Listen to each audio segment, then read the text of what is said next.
Hello everyone, I welcome to my YouTube channel style with Bhaskar. तो मैं आज आपके साथ कुछ important questions, last minute revision, आपका जो एंट्रेंस का डेट भी आ रहा है 20 शायद 19 से आप लोगों का एग्ज़ाम स्टार्ट है, तो 19 से आपका एग्ज़ाम होगा और लास्ट मिनट रिवीजन जो आप कर सकेंगे यहाँ पे वो आपके लिए इंपॉर्टेंट है। तो लास्ट मिनट रिवीजन कीजिएगा, क्वेश्चंस मैं प्रोवाइड करूँगा, आप लोग आंसर कीजिए और अपना जो प्रिपरेशन है वो आप चेक कर सकते हैं कि आप कितना मार्क्स यहाँ से कैरी कर सकते हैं। ओके, तो यहाँ पे देखिए लास्ट में रिवीजन है, तो यहाँ पे मैं आपके साथ प्रेजेंट कर रहा हूँ, मैं भास्कर चमलागाई। तो देखिए first question. Okay, first question, how many languages have been given the status as official languages by the Indian constitution. Indian constitution में टोटल कितने लैंग्वेजों को ऑफिशियल लैंग्वेज का टैग मिला हुआ है। ओके, तो इसका राइट आंसर होगा option number D 22। Okay, 22 languages को यहाँ पे ऑफिशियल लैंग्वेज का टैग मिला है, जो कि 8th स्केड्यूल में है। याद रखिए 8th स्केड्यूल में है लैंग्वेज का सेक्शन। ओके, 8th स्केड्यूल में है। Next question, Eklavya the primary education scheme was started. Eklavya जो कि एक प्राइमरी एजुकेशन स्कीम है, वो कब से स्टार्ट हुआ था? तो ऑप्शन से देखिए 1980, 1983, 1984 और 1987। तो इसका राइट आंसर होगा 1983। Option number B is the right answer. Okay, next question, When the 42nd amendment was passed by Indian Parliament। Indian parliament ने 42nd अमेंडमेंट कब पास किया था? यहाँ पे क्या किया गया था कि फंडामेंटल ड्यूटीज़ को ऐड किया गया था। ओके, तो ये कब पास किया गया था? सी, ऑप्शन नंबर सी 1976 को। 1976 को पास किया गया था, ये आप याद रखिएगा। Okay, next question, how many are fundamental duties in the Indian constitution. Indian constitution में टोटल कितने फंडामेंटल ड्यूटीज़ है? तो इसके ऑप्शन है 10, 11, 12 और 15।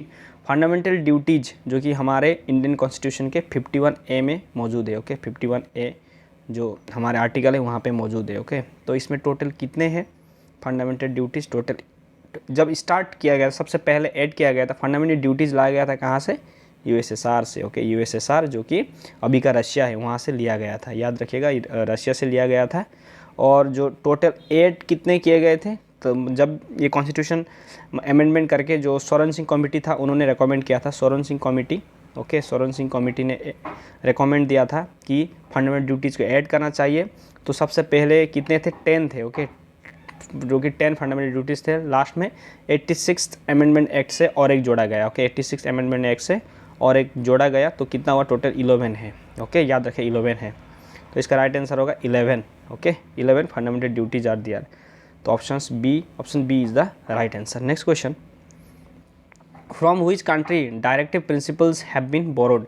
DPSP जो कि directive principle of state policy, वो कहाँ से बाय किया गया था? तो इसका राइट आंसर होगा आपका ऑप्शन नंबर डी, आयरलैंड से। ओके, आयरलैंड से बोरो किया गया था।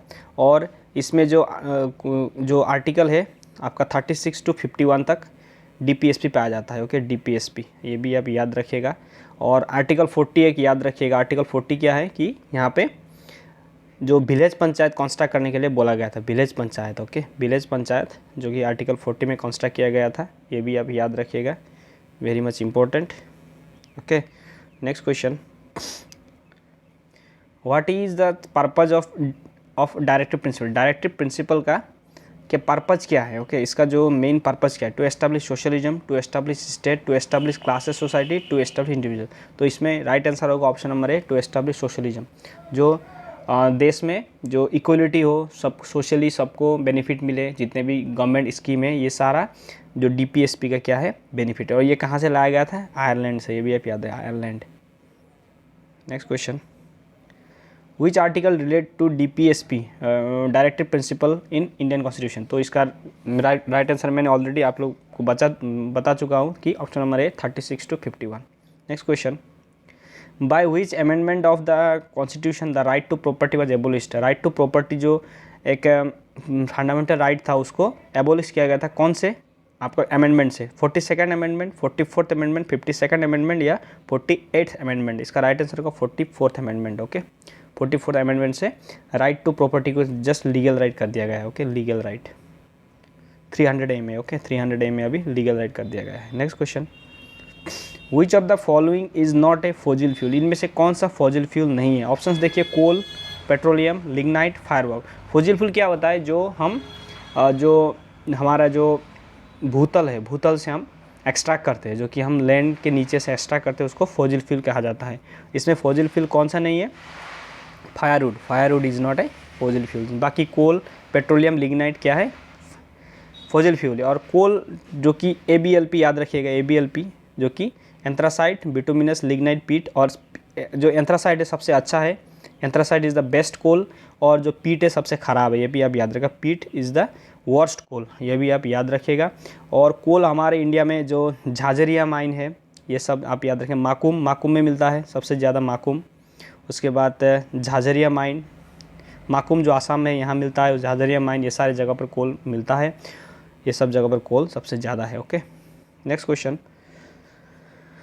The red data book gives an account of, red data book कौन से चीज़ों का अकाउंट देता है? ओके, तो ऑप्शंस देखिए, endangered animal, endangered plant, endangered plants and animal, और एक्सटिंक्ट एनिमल्स। तो इसका राइट आंसर होगा option number C, endangered plant and animal. Option number C is the right answer. Okay, next question. Which city is considered gateway to the north east India? North east India का gateway कौन से city को कहा जाता है? Option देखिए, कोलकाता, सिलीगुड़ी, जलपाईगुड़ी और गुवाहाटी। इसमें राइट आंसर होगा option number D, Guwahati. Guwahati को गेटवे ऑफ नॉर्थ ईस्ट कहा जाता है। साथ ही साथ गुवाहाटी का एक स्टेट एनिमल है, उसको क्या बोलते हैं? डॉल्फिन को। जो जो जो डॉल्फिन है गुवाहाटी का, क्या है? एक सिटी एनिमल है, याद रखिएगा। गुवाहाटी का सिटी एनिमल क्या है? डॉल्फिन है, ये भी आप याद रखिए। Next question. Global agreement to reduce ozone depleting substance was adopted by, ozone layer को रिड्यूस करने के लिए कौन सा एक प्रोटोकॉल किया गया था? ओके, तो ऑप्शन देखिए, क्योटो प्रोटोकॉल, वियना कन्वेंशन, रियो दी जेनेरियो कॉन्फ्रेंस और मॉन्ट्रियल प्रोटोकॉल। इसमें करेक्ट आंसर है option number D, Montreal protocol. Montreal protocol में क्या किया गया है कि ग्लोबल एग्रीमेंट जो ओजन को रिड्यूस करने की बात किया गया है। ओके, ओजन डे सेलिब्रेट करते हैं हम 16 सितंबर, ये आप याद रखिएगा, 16 सितंबर। ओजन कहाँ पे मिलता है? स्ट्रेटोस्फीयर में मिलता है, ये भी आप याद रखिएगा, स्ट्रेटोस्फीयर, ओजन मिलता है स्ट्रेटोस्फीयर में। और साथ ही साथ ओजन को का लेयर को मापने के लिए एक यंत्र यूज़ किया गया था, उसको बोलते हैं डॉप्शन यूनिट। एक यूनिट यूज़ किया गया था, डॉप्शन यूनिट, ये भी आप याद रखिएगा। Okay, next question. जो Ganga action plan to save river Ganga from pollution was launched by, जो कि गंगा एक्शन प्लान है, जो कि यहाँ पे दिया है, Ganga action plan to save river Ganga from pollution was launched इन।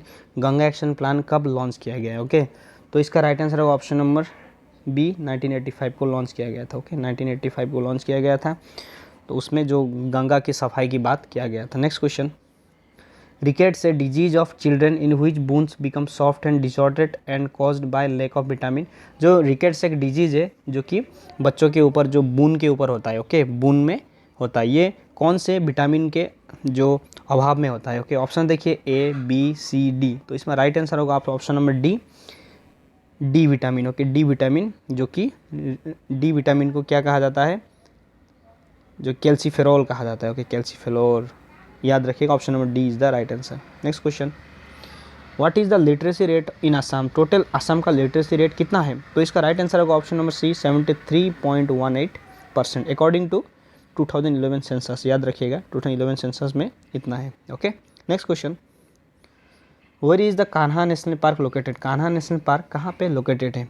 तो ऑप्शन देखिए, राजस्थान, मध्य प्रदेश, कर्नाटक, बिहार। और जो इसका राइट आंसर होगा मध्य प्रदेश। मध्य प्रदेश में कान्हा नेशनल पार्क है, इंपॉर्टेंट है। और कर्नाटक में जो इम्पोर्टेंट है, मैं बोल रहा हूँ आपको, बांदीपुर। ओके, बांदीपुर है इम्पोर्टेंट। उसके बाद कुदेरमुख और नागरहोल, ये सारे कर्नाटक में है। ओके, याद रखिएगा, तो right answer B. Next question. The total length of Brahmaputra from its source and sea is. Total length कितना है ब्रह्मपुत्र का, जो सोर्स और सी लेवल तक? ओके, तो देखिए, ब्रह्मपुत्र जो कि तिब्बत में ओरिजिनेट होता है, याद रखिए, तिब्बत में। और तिब्बत में इसको क्या क्या कहा जाता है? यारलुंग सांगपो, याद रखिएगा, यारलुंग सांगपो। और इसका टोटल लेंथ कितना है? 2900। ओके, 2900, जो सोर्स से जब तिब्बत होके जो इंडिया में आके जो बे ऑफ बंगाल में मिल जाता है, तब तक 2900 है। और जो इसका जो आपका आसाम में लेंथ कितना है? 720 किलोमीटर। ओके, टोटल आसाम में ही लेंथ कितना है? 720 किलोमीटर, ये भी आप याद रखिएगा। Okay, next question. Corona was first detected in, corona virus जो कि सबसे पहले कहाँ पे डिटेक्ट किया गया था? ऑप्शन देखिए, Wuhan, Henan, type A, none of this. तो इसका राइट आंसर होगा वुहान। ओके, वुहान में इसको सबसे पहले डिटेक्ट किया गया था। Next question, how many biodiversity hotspots are there in the world? Total world में बायोडाइवर्सिटी हॉटस्पॉट कितने हैं? इंपॉर्टेंट क्वेश्चन है। तो ऑप्शन देखिए 35, 36, 34, 37। इसका राइट आंसर होगा option number B 36। Total 36 biodiversity hotspot है। ये जो APSC जो आपका हाल ही में प्रीलिम्स हुआ था उसमें भी आया था, तो इंपॉर्टेंट है, याद रखिएगा। Okay, next question, how many UNESCO world heritage site in India? Total UNESCO world heritage site कितना है इंडिया में? ऑप्शन देखिए 40, 41, 42, 45। तो राइट आंसर होगा ऑप्शन नंबर ए 40। जो हाल ही में जो इसमें ऐड किया गया था, दो को ऐड किया गया था। ओके, एक है आपका रमाप्पा टेम्पल जो कि कहाँ पे, आपके जो तेलंगाना में है, याद रखिएगा रमाप्पा। और एक आपका धोलावीरा। ओके, एक है रमाप्पा, ओके, और एक है धोलावीरा जो कि गुजरात में है, जो कि एक हड़प्पन सिटी है। ओके, धोलावीरा, इन दोनों को ऐड किया गया था हाल में, याद रखिएगा, वेरी मच इंपॉर्टेंट। तो ये थे questions. Thank you for watching. मैं ऐसे आपको इंपॉर्टेंट प्रैक्टिस सेट प्रोवाइड करता रहता हूँ। सो